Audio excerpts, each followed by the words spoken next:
I think I'm allergic to avocados. How do you know? I don't know.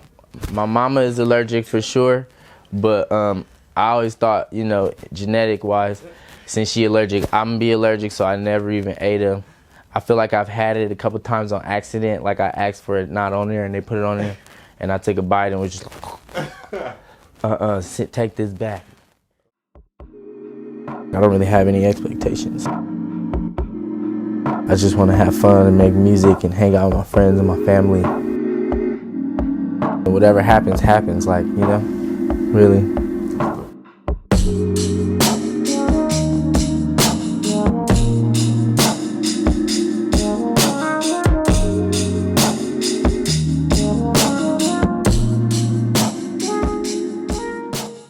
It was this conservatory, it was called AGC, and it was ran by Wendy Raquel Robinson.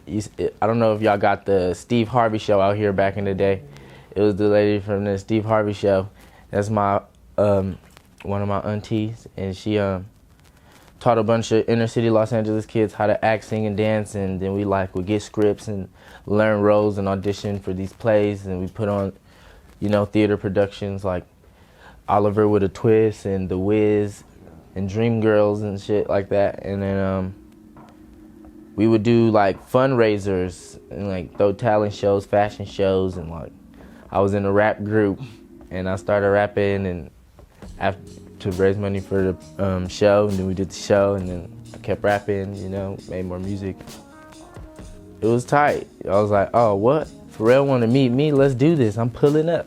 The homie Scott Bennett introduced me to him, and I was like, what's good? You know, I played him some of my music. He asked if I wanted to go to Miami and make some music with him. I was like, oh yeah. I've never been to Miami, went to Miami, was making music with Pharrell. That shit was tight. And then I met Snoop Dogg and a bunch of other cool people he was working with. You know, he worked with everybody, all the legends. So it was just like a fun time. I had my mom there, you know, and the homie, and we was just like working with Pharrell at the time, and she was really cool.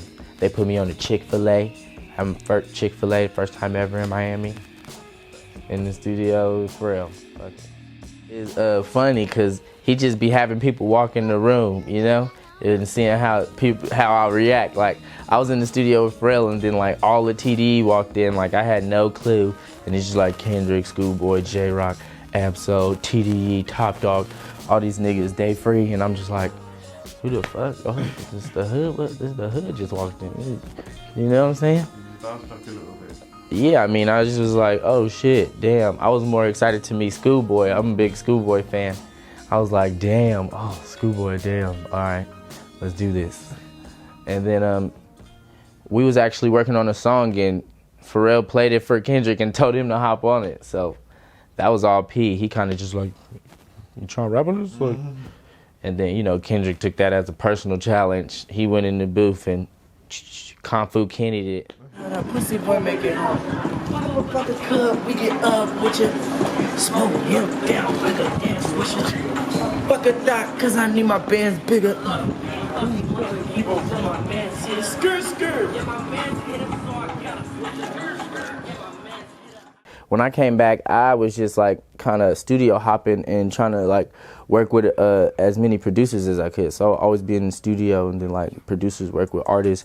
A bunch of different rappers come in and out of these studios that I run into in Los Angeles, and it's just like they kind of just always cross paths working, you know what I mean? I'll be like making a song, and BJ the Chicago Kid will come in, and it's just like, oh, now we're making a song, you know what I'm saying? Especially because been working with Mike and Keys, who produced Magnolia. They were super close with 1500 or Nothing, who make beats for like everybody, and it's just like everybody is super tight knit and real friends. So it's like I see people out and just meet people, like, you know what I mean? And then once I start releasing music, it's like, oh shit, it's Buddy, you know? Because it's like it's more about like, you know, like the human interaction in the moment, you know what I'm saying? It's never really like, oh, you know what I mean? Like, let me hear some shit. Like, you know what I mean? We'll end up making some new shit rather than just sitting there and playing like records.